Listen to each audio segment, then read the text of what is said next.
하나님의 말씀은 출애굽기 3장 7절에서 8절까지 말씀입니다. 7절 제가 읽고 8절은 다 함께 읽도록 하겠습니다. 여호와께서 이르시되 내가 애굽에 있는 내 백성의 고통을 분명히 보고 그들이 그들의 감독자로 말미암아 부르짖음을 듣고 그 근심을 알고 내가 내려가서 그들을 애굽인의 손에서 건져내고 그들을 그 땅에서 인도하여 아름답고 광대한 땅, 젖과 꿀이 흐르는 땅, 곧 가나안 족속, 헷 족속, 아모리 족속, 브리스 족속, 히위 족속, 여부스 족속의 지방에 데려가려 하노라. 아멘. 축복의 인사를 나누도록 하겠습니다. 오늘도 수요예배를 드리는 민영아, 너는 하나님의 보석이다. 변함없이 수요예배를 드리는 권사님, 집사님, 하나님의 보석입니다. 이 모든 것이 주님의 은혜입니다. 목사님께서 하나님의 구원 공영이란 제목으로 말씀 전해주실 때 많은 은혜와 감동 있으시기 바랍니다. 말씀 많이 듣고 배우고 한 분도 계시고 오늘 처음 접하는 분도 계시고 한 10여 년 전에 아주 엄청 많이 반복했는데 또 이렇게 잊어버려서 혹시 우리 반주하는 문화원 선생님이 이 출애굽기 구조도 배워봤나요? 감사해요. 우리 청년들도 아동부도 어른들도 다시 이 공부를 좀 해야 되겠다 하는 마음이 들어서 합니다. 출애굽기는 오늘 3장 7절 8절이 요절입니다. 요절. 이 3장 7절에서 8절이 출애굽기 1장에서 40장까지의 전체를 이렇게 일목요연하게 쫙 보여줍니다. 이 구조도가 너무 좋아서 다른 뭐 창세기 혹은 뭐 요한계시록 이렇게 해보는데 조금 억지로 이렇게 맞춰준 느낌은 있는데 이 출애굽기는 너무 좋습니다.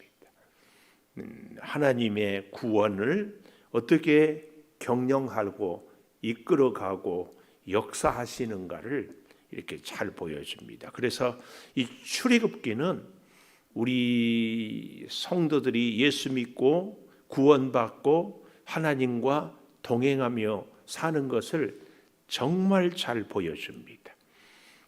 그래서 앞으로는 우리 장로님들, 권사님들은 새가족이 오면 제가 1대1로 부탁을 하려고 그래요. 그러면은 이 구조들을 갖고 새가족 교육을 시켜주기를 바래요. 대답이 없네요. 뭘 아는 것을 또 하냐고 그러지 말고 이제는 배웠으면 어떻게 남을 도와줘야지. 내가 구원받았는데 나만 구원받고 내가 복을 받았는데 나만 복을 받고 그러면 안 돼요.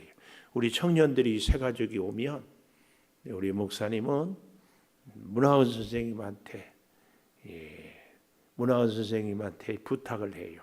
김하은 청년이 오면 이제 이 구조들을 갖고 구원에 대한 교리를 잘 가르쳐 달라고. 또 부담된다고 또 교회 안 오고 그러지 말고 잘 해야 됩니다. 그래서 한 분 한 분 우리 교회에 오는 분들은 이 출애굽기 구조들을 갖고 잘 설명을 해 주셔야 된다. 아멘. 아멘.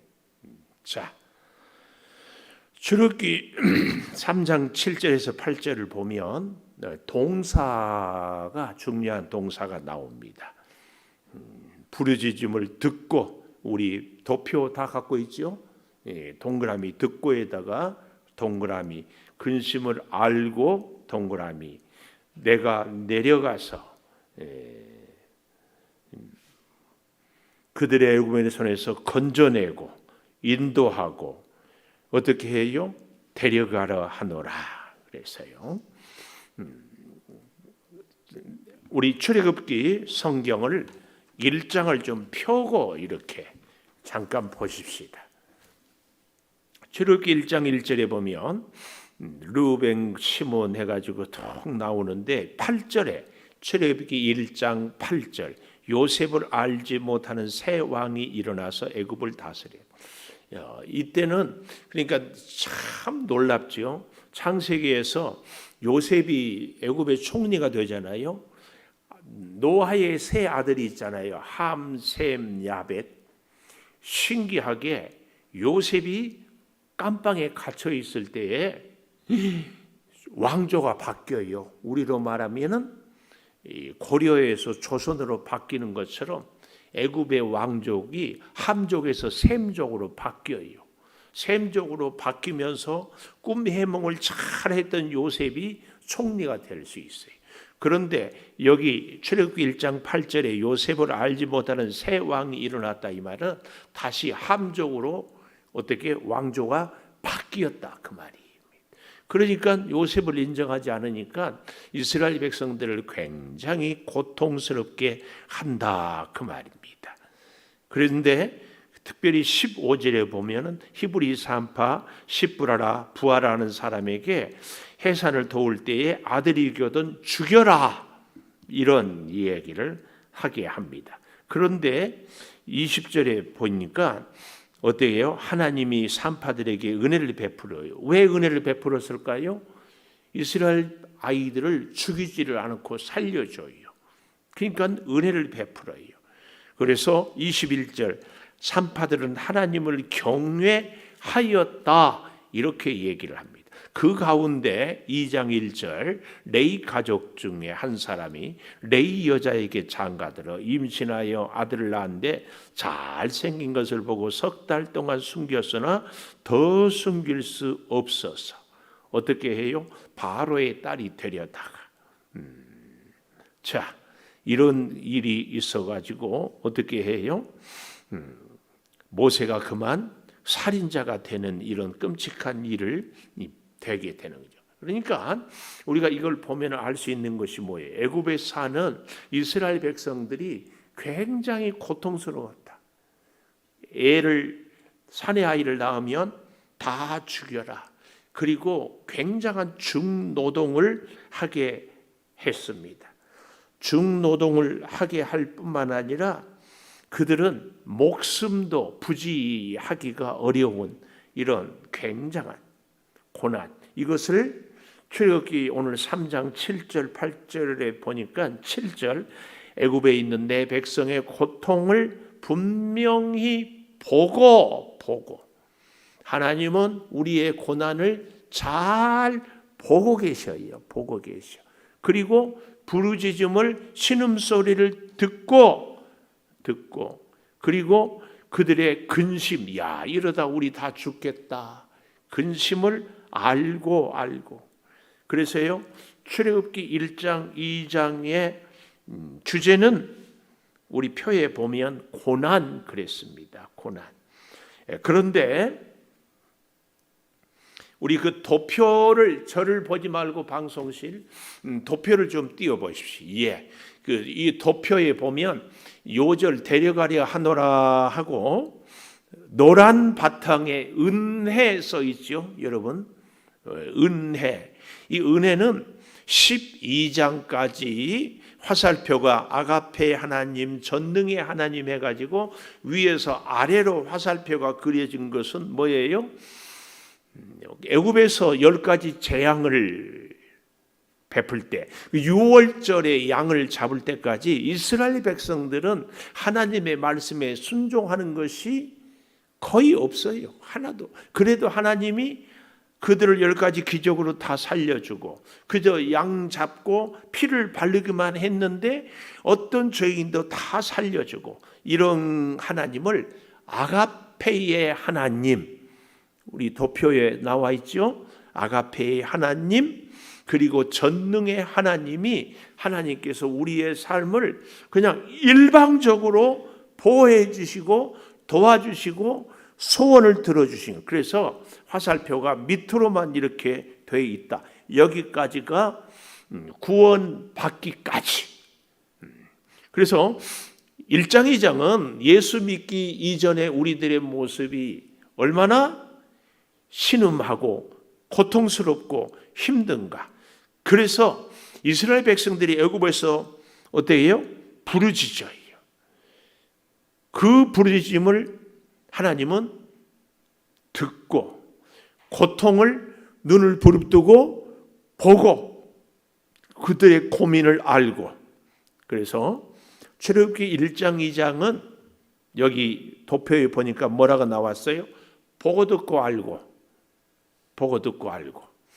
우리는 절대 기억해야 됩니다. 우리 인생에 아주 작은 신음소리도 듣고 우리의 아주 힘들고 어려운 것을 하나님이 불꽃 같은 눈동자로 다 보고 계십니다.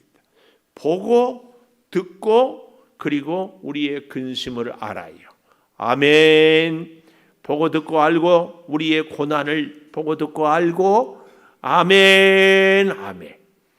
그런데 이 고난을 해결할 수 있는 길이 어디에 있는가? 어디에 있어요? 여기 도표에 있어요. 어디에 있어요? 뭐예요? 기도. 우리의 고난을 해결할 수 있는 것은 하나님께 부르짖어요.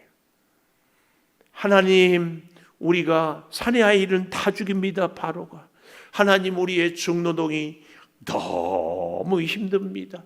하나님, 우리가 어떻게 될지 모르겠습니다. 이 고난에 대해서 간절히 부르짖어야 돼. 예, 할렐루야. 이렇게 기도하고 부르짖는 것. 그러니까 사실은요, 제가 오늘 아침에 새벽에도 그런 말씀을 드렸는데, 하나님이 우리에게 고난을 주신 것은 왠 줄 아세요? 하나님은 우리하고 친하고 싶었어. 하나님은 우리하고 가까이 하고 싶었어. 하나님은 우리하고 사랑하고 싶었어. 하나님이 우리를 사랑해서 고난을 준다. 이 의미를, 이 문장을 우리는 이해를 해야 믿음이 이제 시작이 돼요. 뭐라고요? 하나님이 우리를 사랑하기 때문에 고난을 준다. 아멘이 안 나오죠? 근데 이게 진실입니다. 하나님은 우리를 사랑해요. 우리에게 돈을 많이 줘버리면 우리가 하나님 없이도 큰소리치고 살아. 그러면은 하나님이 너무 섭섭해요. 너무 섭섭해. 너무 안타까워. 제가 가끔 그런 예를 들잖아요. 아빠가 돈 줘서 얘를 학교 잘 보냈더니 얘가 옆집 아저씨한테 아저씨 고맙습니다. 미치는 거지.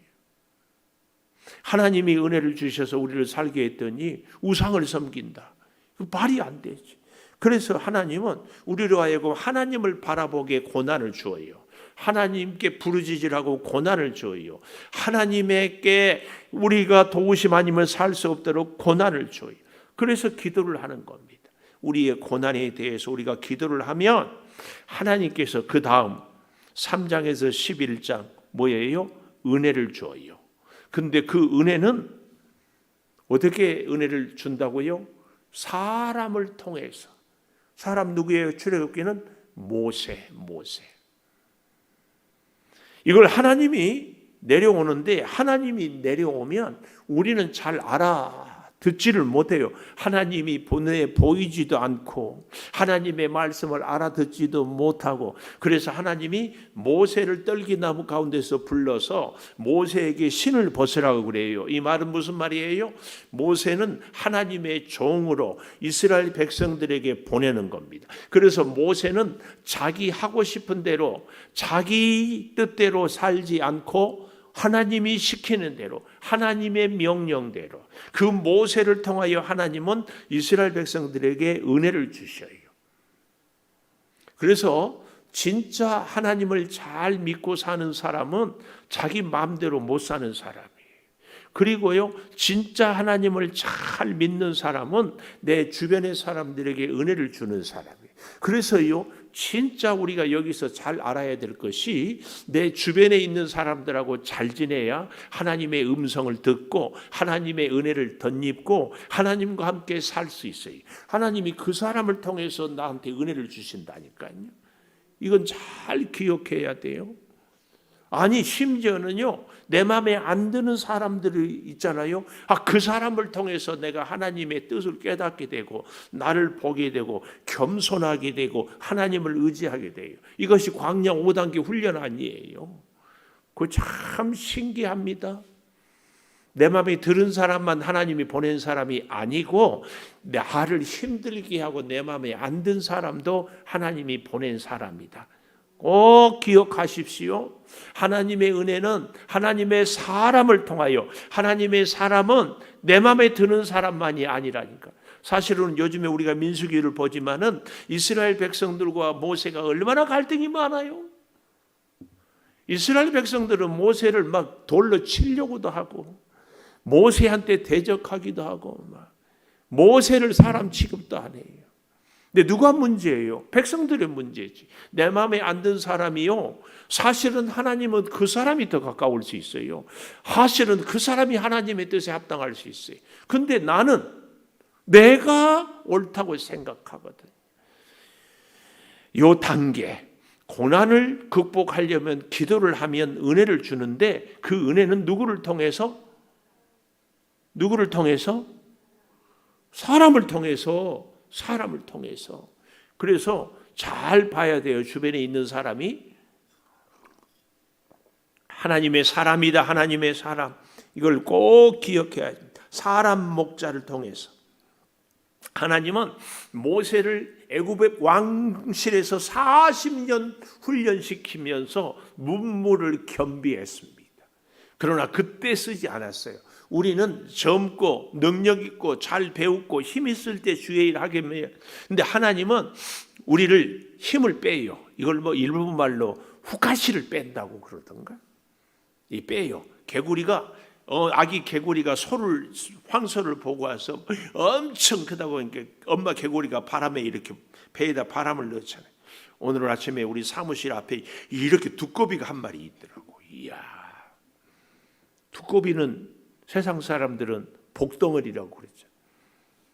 하여튼 뭐 그거야. 그런데 하나님께서 사람을 준비시켜요. 그런데 그걸로 준비가 안 돼요. 하나님은 하나님의 사람을 반드시 훈련을 어디서 시켜요? 광야 훈련. 광야는 사람의 노력으로 살 수 없는 곳이 광야입니다. 광야는요, 하나님의 은혜가 아니면은 살 수 없어요. 그리고 이스라엘 백성들을 광야로 끌고 가고 구름기둥 불기둥으로 만나와 메추라기로 반석에서 생수로 하나님만 바라보게 해요. 우리 인생도 하나님은 꼭 그렇게 광야 훈련을 시켜서 그 다음 하나님의 사람으로 세운다. 이걸 꼭 기억하십시오. 광야 거치지 않는 사람은 하나님이 쓸 수가 없어요. 왠 줄 아세요? 하나님의 절대 주권을 인정하지 않아요. 하나님의 주권을 인정하지 않아. 우리는 이런 사람이면 하나님께 쓰임 받을 수 있잖아요. 하나님, 내가 가난하면 쓸 수 없사오니 부자 되게 해요. 그래야 주의 일을, 주님 맡겨주신 일을. 하나님, 나는 약하면 안 되니까 건강 주세요. 하나님, 실력 있게 해주세요. 하나님, 뭐 세상 것을 갖게 해주세요. 근데 하나님은 그러지 않아요. 하나님이 쓸 수 있는 사람은 광야 훈련을 통하여서 자기의 힘을 다 빼고 하나님이 가자, 예. 하나님이 서라, 예. 이래라, 예. 그 사람이에요. 그 사람. 꼭 기억하십시오. 그래서요, 하나님은 하나님의 사람이 준비될 때까지 기다려요. 모세가 준비 안 되니까 40년 기다렸어요. 아브라함을 75세에 불렀는데 100세가 돼서 겨우 이삭을 낳았어요. 근데 그거 갖고 안 되고 이삭을 모리아 산에서 제물로 바쳐라. 그때 순종할. 대략 그때는 이삭의 나이가 20대 중후반, 그러면 아브라함은 120대 중도. 그러면은 한 50년을 기다려야 돼. 야곱은 내 나그네 세월이 조상들의 비할 바가 못되지만 험악했나이다. 그때 나이 130세 바로 왕 앞에서. 요셉은 성품이 착하고 순종을 잘해가지고 17세에 팔려가서 30세에 총리가 돼요. 그러니까 요셉과 아버지 야곱은 10배 차이예요. 10배 차이. 순종 잘하면 광야가 빨리 끝나요. 나는 아직 광야인지 광야가 끝났는지 그것은 뭘로 알 수 있어요? 하나님이 시키는 대로 하는 사람인지 아닌지. 하나님은 사람이 준비될 때까지. 그래서요, 다니엘 12장 3절에 보면 마른 사람을 옳은 대로 돌아오게 한 자는 별과 같이 빛난다. 별과 같이 빛난다. 오늘 여기까지. 출애굽기 1장 2장은 보고 듣고 알고 우리에게 고난이 있을 때 우리로 하여금 반드시 고난의 해결책은 하나님께 기도함으로 해결이 된다. 이 기도하면 은혜가 임하게 되더라. 은혜. 그런데 그 은혜는 반드시 하나님의 사람을 통해서 와요. 힘든 사람, 나하고 관계가 불편한 사람을 통해서도 은혜를 받을 수 있고 관계가 좋은 사람을 통해서도 은혜를 받을 수 있고. 근데 더 우리가 여기서 배워야 될 것은 나도 다른 사람에게 은혜의 통로가 돼야 돼요. 은혜의 통로가 내가 돼야 돼요. 내가 돼야 돼요. 오늘 밤에 온 사람들은 이 출애굽기를 정말 잘. 자, 그렇게 될 때에 출애굽기 12장이 뭐예요? 6월절 양잡기. 마지막 장자의 재앙이 올 때에 그날 밤에 진보다리를 싸고 지팡이를 들고 서서 나무를 먹고, 그 나무는 무슨 나무리? 쓴 나무를 먹고, 또 떡은 무슨 떡? 무교병 떡을 먹고, 또 고기는 양고기를 먹는데 구워서 먹어요. 그런데 그때 양을 잡을 때 뼈를 꺾지 않아요. 이게 우리 예수님이 십자가에 죽으실 때 뼈를 꺾지 않아요. 근데 이 음식에는 깊은 의미가 있어요. 쓴 나물은 우리 광야에, 아니 우리 이스라엘 백성들의 고난을 얘기합니다. 고난. 무교병은 뭐예요? 우리의 죄 사함, 우리의 죄 없음. 양은 예수 그리스도의 살을 우리가 먹는 겁니다. 그럴 때 구원을 얻게 돼요. 그래서 우리 그 도표에 보십시오. 구원은 어린 양의 피, 예수 그리스도의 피. 구원은 뭘로 얻는다? 예수 피로. 근데 우리는 자꾸 이제 처음 초신자들한테 이 대목을 설명을 잘해줘야 됩니다. 내가 구원을 어떻게 받는가? 일반적으로 내가 착하게 살고, 내가 주일 성수 잘하고, 내가 행실이 똑바로 해야 구원 받았다. 그런데 그렇게 살지 못하면 구원 못 받은 것 같고, 이렇게 구원의 근거를 자꾸 내 어떤 행동에 두는 사람들이 뜻밖의 새가족들에게는 참 많습니다. 이걸 분명히 얘기해 줘야 돼. 내가 구원 받는 것은 예수 피로. 근데 그 예수님은 이미 죽으셨어요. 우리는 나를 위해서 죽으신 예수님을 믿기만 하면 구원을 받는다. 이것은 우리의 행실의 문제가 아니고 그 이전의 문제예요. 이미 2000년 전에 죽었어요. 우리는 믿으면 오늘 현재 구원을 받아요. 구원은 예수 피다. 꼭 기억하십시오. 문설주, 문임방, 문이 이렇게 네모로 있으면 문임방은 문 위, 머리 위에, 이걸 문임방이라고 그래요. 문지방은 발로 넘어다는 게 문지방. 문설주는 양쪽 기둥. 이 양쪽 기둥이나 문임방에, 문지방에는 피를 바르잖아요. 밟으니까. 문설주와 문임방에 무슨 피를 발라요? 어린 양 피를 발라. 그러면 죽음의 천사가 다 패스했어요. 이게 6월절이에요. 넘을 유자. 6월절 꼭 기억하십시오. 그래서 피의 복음은 우리의 죄의 형벌로부터 자유입니다. 자유. 죄의 형벌로부터 자유. 십자가는 죄의 세력으로부터 자유예요. 피로 죄의 형벌이 끝났습니다. 예수 십자가 어떤 죄의 세력도 능히 이길 수 있습니다. 이 십자가와 피, 우리를 죄로부터. 그래서 우리는 이 구원을 받을 때 세 가지 음식의 의미를 꼭 기억해야 됩니다. 누룩, 무교병은 누룩, 누룩은 죄를 상징하거든요. 예수 피로 우리가 죄가 없어지는 거예요. 쓴 나물, 우리가 구원받았지만 애굽에서의 고통은 잊지 말아라. 애굽에서의 고통은 잊지 말아라. 우리가 꼭 기억해야 됩니다. 그런가 하면은 어린 양 고기, 예수를 먹어야 돼요. 예수를 먹어야. 이 세 가지 음식 우리가 잘 기억하십시오. 이렇게 해서 구원받아요. 구원받은 사람은 이제는 오른쪽 노란색 표에 교통 그랬잖아요. 왼쪽은 은혜, 오른쪽 13장부터는 교통. 그러니까 성경에도 보면은요, 오른쪽 교통은 여호와, 왼쪽은 그냥 전능의 하나님. 이렇게 13장부터는 여호와라는 말을 쓰고 12장까지는 하나님이란 말, 엘로힘이라는, 엘로힘, 이런 표현을 쓰는데요. 엘로힘은 무조건적인 사랑의 하나님이라면, 여호와 하나님은 네가 내 말을 순종하면 내가 사랑한다. 이 교통, 하나님과 기브 앤드 테이크가 되는 거예요. 우리가 어린 아이를 양육할 때도 처음에는 다 돌보지만 이제 어느 정도 되면은 아이들이 엄마 아빠를 도울 수 있어야 돼요. 그래서 하나님이 우리를 처음 예수 믿을 때는 그냥 어린아이처럼 하지만 이제는 세례를 받고 죄 사함을 받고 그러면은 우리로 하여금 광야 생활을 하면서 훈련을 해요. 하나님과 동행하도록 이렇게 훈련을 해요.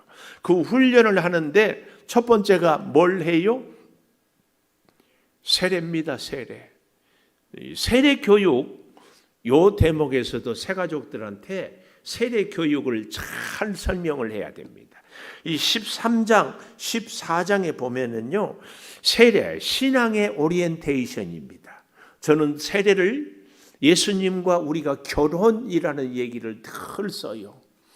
결혼하면 혼자 마음대로 살 처녀, 총각이 이제는 같이 의논하고 같이 살아야 돼요. 예수님 앞에서 결혼했다, 세례를 받았으면 이제 같이 살아야 돼요. 같이 사는데요, 이 같이 살 때에 우리는 세 가지 결단을 해야 됩니다. 성경 좀 찾아볼까요? 출애굽기 13장을 가보십시다. 세례 교육이 좀 잘 돼야 돼요.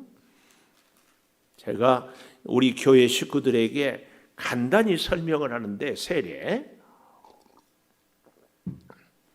보십시다. 13장에 보면 세례에 대한 이야기를 하는데, 첫 번째 1절에 보니까 여호와께서 일러 가라사대 처음 사람이나 짐승이나 막론하고 태에서 처음 난 모든 것은 다 거룩히 구별하여 내게 돌리라. 이는 내 것이다. 초태생을 하나님께 드려라. 세례 받은 교육의 첫 번째. 우리가 세례를 줄 때 어떻게 줘요? 내가 성부와 성자와 성령의 이름으로 세례를 주노라 그래요.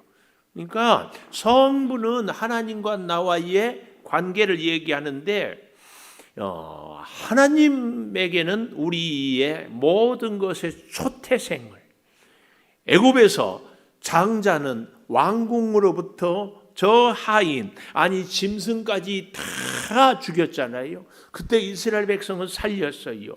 그때 하나님이 주시는 말씀이 너희의 초태생은 내 것이다. 이거예요. 세례를 받은 사람은 첫 번째 하나님과 나와의 관계에서 초태생은 하나님의 것입니다. 이 고백을 우리가 해야 돼. 하나님이 내 인생의 으뜸입니다. 으뜸. 이 삶의 고백이 꼭 있어야 되는데, 여러분, 우리 하루의 시간의 으뜸, 첫 시간 새벽 기도 할 수 있어야 돼. 세례를 받았는데 첫 시간을 하나님께 드리지 못한다. 우리가 결혼했는데 여전히 남편은 남편 마음대로, 아내는 아내 마음대로 사는 것은 안 된다, 그 말이. 결혼하기 전에는 아가씨가 늦잠을 잤지만 결혼하고 나면은 남편이 출근하도록 일찍 일어나, 더 일찍 일어나서 밥을 하고 준비를 하고, 그렇죠? 요즘에 그렇지 않는가? 하여튼 옛날에는 그랬어요. 그 다음에 여러분, 시간의 으뜸, 첫 시간을 새벽. 한 주일의 으뜸은 뭐예요? 한 주일의 시작은 주일. 그래서요, 주일을 온전히 잘 지내지 못한 사람은 한 주를 실패한 사람이에요. 근데 한 주일의, 한 주간의 중심이, 으뜸이 주일인데, 주일의 중심은 예배입니다, 예배. 주일날 예배를 안 드리는 사람은요, 한 주간을 실패한 사람이에요. 뭘로 얘기해요? 하나님을 만나고 하나님의 은혜를 덧입고 하나님께 고백하고 하나님께 우리의 정성을 드리고 우리의 찬송과 기도를 드리고, 그래서 하나님께로부터 기도 응답을, 축복을 받고, 이렇게 하루를 시작해야 돼요. 그래서 하루의 첫 시간 주님께, 한 주간의 첫 시간 주님께, 주일. 그리고 뭘 또 해야 돼요? 우리의 소득의 11조. 아니, 사실은 우리 소득의 가장 첫 것, 하나님의 것. 이걸 딱 드릴 수 있어야 돼요. 그리고요, 우리가 한 가지 더, 우리의 몸의 으뜸은 뭐예요? 내가 직장 생활도 하고 집안일도 하고 다 하잖아요. 근데 사실은 봉사를 하고 헌신을 하고 이거 할 수 있어요. 이 네 가지 으뜸, 하루의 첫 시간, 한 주간의 첫 시간, 소득의 첫 것, 우리 몸의 봉사, 이거 할 수 있어야 돼요. 이게 하나님과 나와의 관계에서 온전하게 하나님이 내 인생의 첫 번입니다. 이것이요, 세례 받은 사람의 첫 번째 신앙의 자세예요. 성부와 성자와 성령의 이름으로 세례를 주노라. 새 가족에게 꼭 이 공부 가르쳐 줘야 돼요. 꼭 가르쳐 줘야 돼요. 내가 이제 딱 맞춰줄 거예요. 우리 권사님에게는 이제 새 가족 김민영 이렇게 딱 이제 맞춰줄 거예요. 딱 맞춰줘. 그러면 이렇게 차근차근 가르쳐 줘야 돼. 사실은 백지를 놓고 우리가 옛날에 쭉 했잖아요. 백지를 놓고 한 줄을 다 그어놨고 우리 인생의 첫걸음이 있고 끝이 있습니다. 그런데 우리 인생은 혼자 살 수 없습니다. 또 밑에다 딱 줄을 긋고 예수 그리스도와 함께 살아야 됩니다. 그런데 우리 인생은 이제 은혜로 시작했지만 성부와 성자와 성령의 교통으로 되어집니다 하고 쫙 줄을 긋으면서 한 칸 한 칸 이렇게, 또 이제 오늘은 이렇게 공부하고 또 그렇게 공부를 또 하고 또 1대1로 만나서 공부하고 또 저한테 이렇게 해보라고 하고 이제 계속 하려고 해요. 하은 선생님 안 나오면 안 돼요. 잘 배워서 우리 청년부에도 새가족들 오면은 양육을 맡길 수 있는 양육위원들을 쫙 선발을 하고 격려하고 이 임명장도 좀 주고 막 박수도 하고, 그래서 그 새가족 수료하면 그 친구들을 또 막 격려하고, 우리 청년들도 또 우리 교우들도 뭐 이렇게 하기를 지금 제가 계획하고 기도하고 있어요. 그런가 하면은 성자 예수님과의 관계도 있더라 그 말이에요. 성자 예수님과의 관계는 예수님으로 인하여서 우리의 죄 사함을 얘기하잖아요. 6절에 가보십시오. 이래 동안 무교병을 먹고 일곱째 날에는 여호와의 절기를 지키고 이래 동안에 무교병을 먹고 유교병을 내게 보이지 말게 하고 땅에서 누룩을 내게 보이지 아니하게 하라. 무교병을 먹으라, 이 말은 예수 그리스도와의 우리의 관계, 예수님으로 인하여서 거룩한 삶을 살도록, 유교병, 누룩은 죄를 얘기하거든요. 이제는 우리가 어떻게 해야 돼요? 죄 없이 살아야 돼요. 그럼 죄 없이 할 수 있는 비결이 뭐예요? 죄 안 지을 수 없어요. 그럼 어떻게 해야 돼요? 예수님께 회개하고 고백해서 죄 사함을 일마다 때마다 받아야 돼요. 이제 이런 데서 어떤 사람들은요, 맨날 죄진데 또 회개하고 또 회개하고, 아이고 자존심 상해서 회개 기도 그만하고 싶어요. 뭐 이런 사람을 내가 봤어. 또 죄 지을 건데 또 회개하면 뭐예요? 또 죄 지을 건데 또 회개하면. 이런 사람들이 특히 어떤 사람들에게 많이 있는가 하면은 성격적으로 완벽주의자들. 이쪽이 완벽주의 라인 같아. 이런 분들이 조심해야 돼요. 우리에게는 물론 다 완벽주의적인 기질이 있지만은요, 예수 앞에서는 우리의 기질을 얘기하면 안 됩니다. 제가 이럴 때마다 예를 드는 게 있어요. 어제 밥 먹었다고 오늘 밥 안 먹냐? 어차피 배고플 거 뭘 먹냐? 누가 그런 사람이 있어요? 우리는 끊임없이 죄를 지어도 끊임없이 죽게. 또 그럴 밥 갖고 제가 유아를 들기도 하고, 어린 아이들이 일어설 때 막 처음에는 못 일어나잖아요. 일어났다 주저앉고 일어났다 주저앉고, 이걸 수백 수천 번. 그러다가 어째서 보면 달달달달달 발 하나를 옮기기가 막 그래. 계속 그래. 그러다가 나중에는 뛰어다녀요. 우리는요, 이 성화의 과정이라고 그러죠. 주님 앞에 서는 날까지. 근데 주님께 우리가 죄를 고백하고 회개하는 것을 뭐 자존심이 상한다. 무슨, 미안하지만 죄인된 우리가 자존심이 어디 있어요? 예수님 때문에 살고 예수 피로 사는데, 그러니까 전혀 그런 것 고민할 것 없어요. 기질적으로 완벽주의 기질이 있는 분들은 여기서 깨끗하게 내려놔야 돼. 완벽주의 기질은요, 그건 인간적인 거예요. 거기 갖고 고민하지 마세요. 우리 주님은 70번씩 7번까지라도 용서하라고 했잖아요. 무한대로. 이 말은 예수님이 우리를 그렇게 용서한다, 그 말이에요. 아멘. 아멘. 아멘. 그리고요, 세 번째로는요, 13장이 17절 구름기둥 불기둥으로 가잖아요. 구름기둥 불기둥으로 쭉 22절 보시고 21절부터 낮에는 구름기둥으로 길을 인도하고 밤에는 불기둥을 비추사 낮이나 밤이나 진행하게 하시니 낮에는 구름기둥 밤에는 불기둥이 백성 앞에 떠나지 아니하여. 이게 뭐예요? 세례받은 사람은 성령과 동행하는 사람. 그러니까 세례받은 사람은 하나님께 첫 것을, 으뜸을, 예수 그리스도의 피로 죄 사함을, 그리고 날마다 구름기둥 불기둥 성령으로 동행하심을 입고 사는 사람. 이렇게 살기 위해서 세례를 받는 거예요. 그래서 세례는 예수님과 하나님과 성령님과 우리가 결혼하는 거예요. 세 분 하나님과 함께 사는 거예요. 이게 세례예요, 세례. 출애굽기로 말하면은 13장, 14장은 이제 홍해를 건너잖아요. 세례는 우리는 이제 머리에 물 올리지만 예수님은 요단강에서 완전히 들어갔다가 다시 올라오잖아요.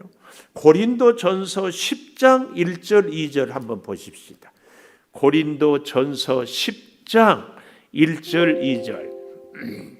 형제들아, 나는 너희가 알지 못하기를 원하지 아니하노니 우리 조상들이 다 구름 아래 있고 그랬잖아요. 구름기둥 바다 가운데로 지나며 홍해 가운데로 지나며 모세에게 속하여 다 구름과 바다에서 세례를 받고. 그래서 성경이 홍해를 건너는 것을 세례라고 얘기를 해주는 거예요. 아멘. 아멘. 아멘. 소리 한번 더 지를까요? 세례. 세례는 이 13장의 으뜸은 하나님에게, 우리의 죄는 예수 피로, 성령으로 구름기둥, 불기둥으로 밤이나 낮이나 일 때마다 동행한다. 이 세 가지. 그래서 우리는 성령의 인도하심을 받고 살아야 세례받은 자로서 승리하는 삶을 살아요. 하나님, 예수님, 성령님과 함께 사는 사람. 이게 세례예요, 세례. 이 세례에서요, 우리 도표 보십시오. 여기 보니까 뭐가 있어요? 그 아래, 세례 아래 자기 부인. 자기 부인. 나는 남편이고 아내는 부인이자 그런 게 아니에요. 자기 자아를 부인하는 거예요. 부인.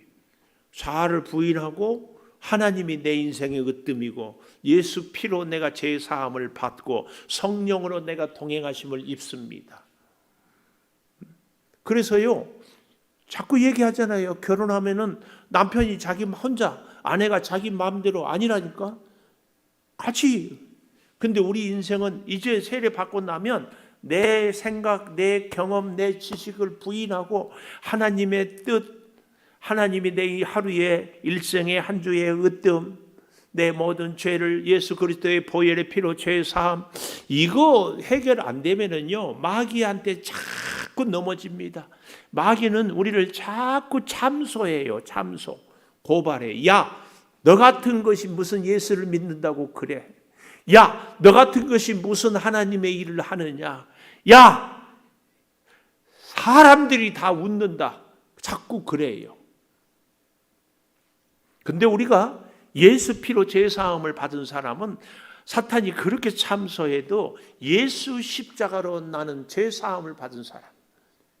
그래서요, 나는 죄인이지만 예수가 죄사했어요. 그래서 예수님의 은혜로 우리는 당당하고 성령의 인도하심 따라 우리는 승리하고. 그래서 제가 지난 주일날도 설교를 했잖아요. 베드로, 내가 주를 사랑하는 줄 주님께서 아십니다. 이게 뭐라고요? 나의 모든 근거는 아무것도 아닙니다. 이것이 오늘 여기 세례에서 자기 부인이에요. 성경은 이렇게 다 연결이 돼요. 연결이. 내가 뭐 잘한 거 있어요? 아니에요. 내가 뭔가를 근거를 찾으려고 하니까 내가 실망하고 내 자신의 한계도 느끼고, 절대로 그럴 필요가 없어요. 아니, 그래서 안 돼요. 꼭 기억하십시오. 나는 아무것도 알 수 없어요. 오직 하나님의 돌보심이요, 성령의 동행이요, 예수 그리스도의 제사함입니다. 그래서 나의 인생의 으뜸은, 첫 소선은 다 하나님. 이렇게 사는 거예요. 이렇게 홍해에서 건너고 나오니까 광야로 가는 거예요. 광야. 이 광야, 오늘 여기까지만 하려고 그래요. 광야의 5단계 훈련은요, 정말 중요해요. 광야 5단계 훈련 그렇게 많이 제가 강의를 했는데 잊어버렸어. 그런데 하물며 듣는 여러분도 같이 잊어버린 줄 믿어요. 광야 5단계 훈련 생각나십니까? 출애굽기 15장 펴보십시오.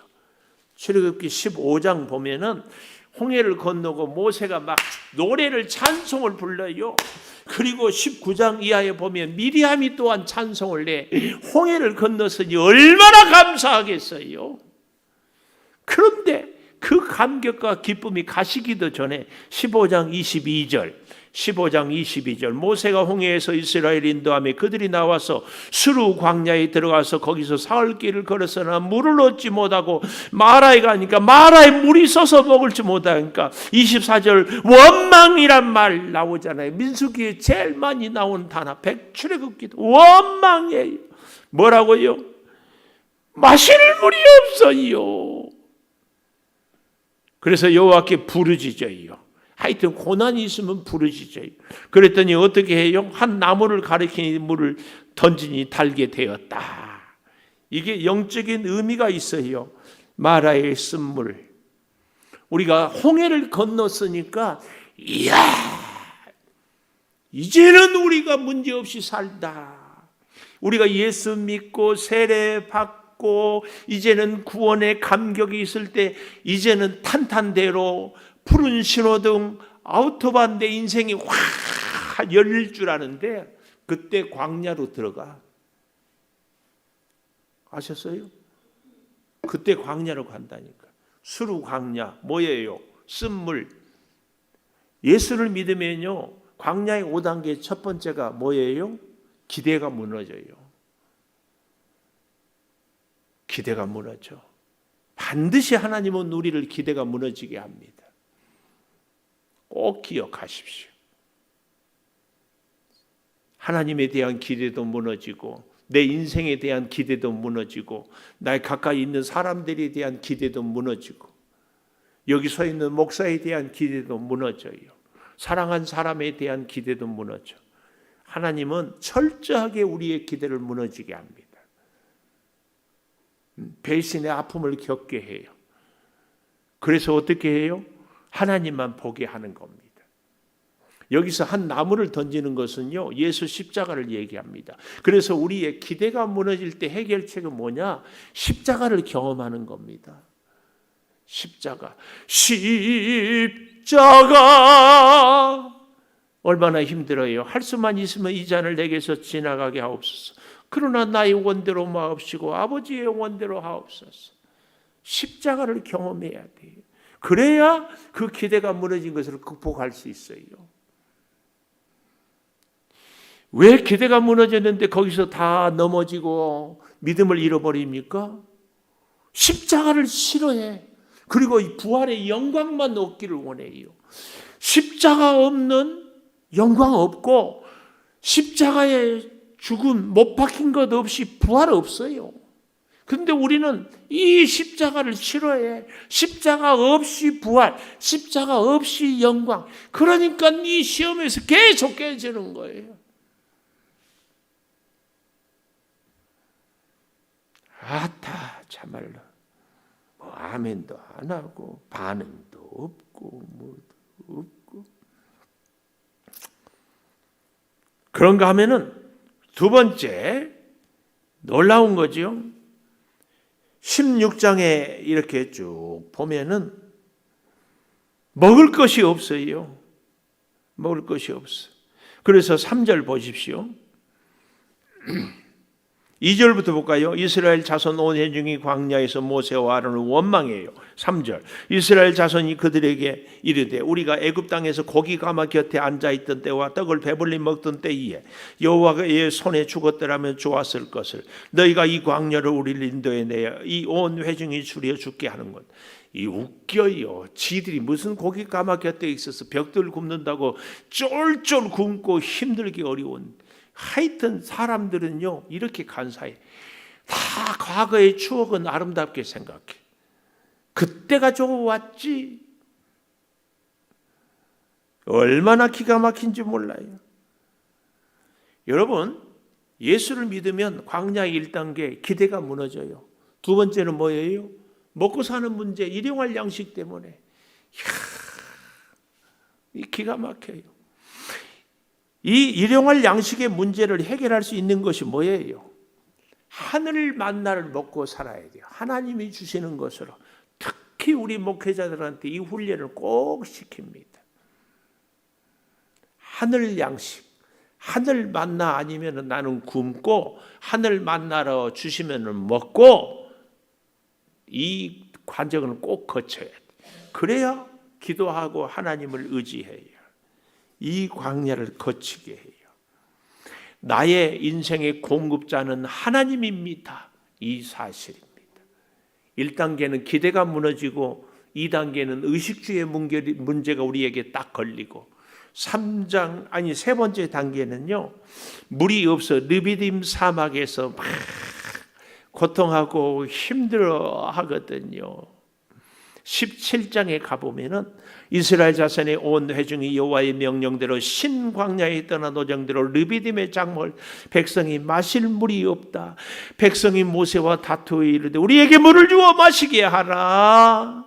왜 나와 다투느냐 여호와를 시험하느냐. 3절 목이 말라 물을 찾으며 모세에게 원망하여 당신이 어찌하여 우리를 애굽에서 인도하여 목말라 죽게 하느냐. 그래서 어떻게 해요? 5절에 장로들을 데리고 나가서 지팡이를 손에 잡고 가서 6절에 반석을 치라. 그대로 행하니까 물이 터져 나왔어요. 이 리비딤, 물이 없는 갈증은 뭐예요? 우리 인생이 드라이해져요. 허무해져. 열심히 애 낳고 기도하고 열심히 살았는데 인생이 허무해. 예수 믿는다고 인생이 허무한 적이 없다. 천만의 말씀. 나이 들다 보면은요, 이게 뭐지? 그래서요, 예수 믿는 사람들이 우울증이 와. 인생이 이렇게 영적인 몸이 건조해. 이 공부를 할 때에 최진실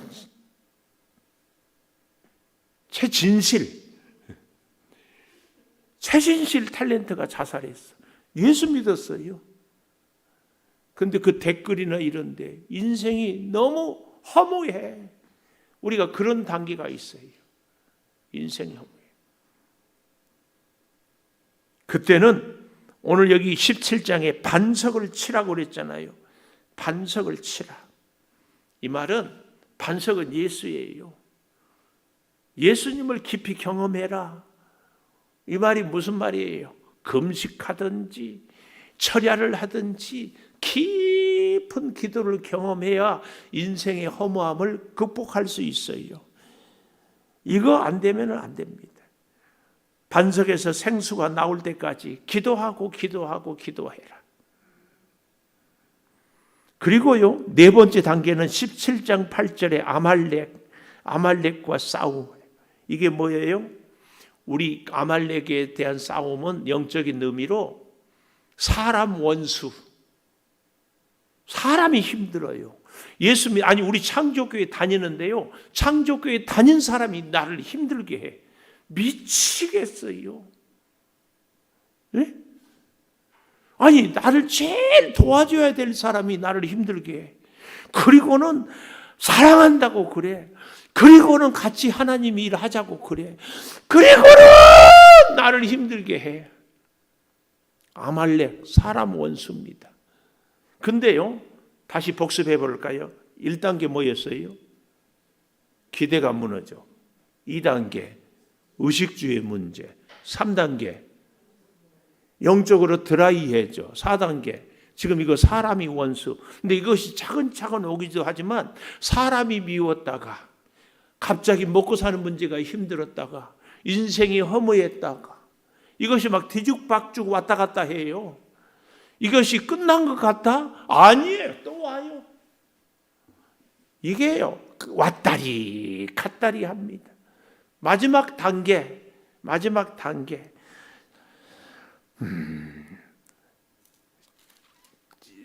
18장에 보면 모세의 장인 이드로를 통하여 모세가 하루 종일 재판을 하고 있으니까 모세의 장인은 미디안 사람이거든요. 놀랍게 이 이드로를 통하여서 10부장, 50부장, 100부장, 1000부장 제도를 딱 하게 돼요. 뭐예요? 지도자와의 갈등이 있을 때의 해결책을 여기서 지도자 한계 반드시. 그러니까 제가 그런 얘기를 많이 하잖아요. 초신자는 여기 서 있는 목사의 약점이 보이지 않아요. 근데 예수를 오래 믿고 우리 교회를 오래 다니다 보면은 우리 목사님 왜 저러지? 이렇게 꼭 지도자와의 한계가 보이고 갈등이 보여요. 이것은 보는 사람을 하여금 1000부장이 되고 100부장이 되고 50부장, 10부장이 되라는 얘기예요. 그걸 알아야 돼요. 오늘 이것을 모르면은요, 참 어려워요. 그래서 우리는 반드시 드림팀이 돼야 돼요. 하나님의 역사를 이루는 드림팀. 이것이 광야 훈련의 5가지. 여기에요, 우리 신앙생활의 문제가 이 5가지 안에 다 있어요. 잘 보십시오. 오늘날 우리 신앙생활 하는데 첫째 뭐예요? 기대가 무너질 수 있어요. 2번째, 의식주 문제. 3번째, 영적으로 공허해. 4번째, 사람 원수. 5번째, 지도자와의 갈등. 여기에 걸리지 않은 것이 뭐 있어요? 이거. 우리 새가족들한테 앞으로 신앙생활하면 이런 일들이 생깁니다. 미리 얘기를 해주고 또 얘기를 하고 또 얘기를 하고 오늘은 여기까지. 다음 주는 그 다음을 또 하고 또 반복하고 이제 1대1로 또 하고 또 이제 새 가족 맡겨서 하고 기도하겠습니다. 하나님, 출애굽기를 통하여서 구원의 경영을 다시 배우게 하여 주시고 오늘 이 일로 통하여서 우리 새 가족들을 섬기며 우리 믿음 생활도 점검하며 하나님 앞에서 보고 듣고 알고 내려가서 건져내고 인도하여 데려가라 하노라는 이 구원의 경영을 잘 배우게 하여 주시옵소서. 지금은 우리 주 예수 그리스도의 은혜와 아버지 하나님의 무한하신 사랑과 성령의 감동하심이 영원토록 함께 하시옵기를 간절히 축원하옵나이다. 아멘.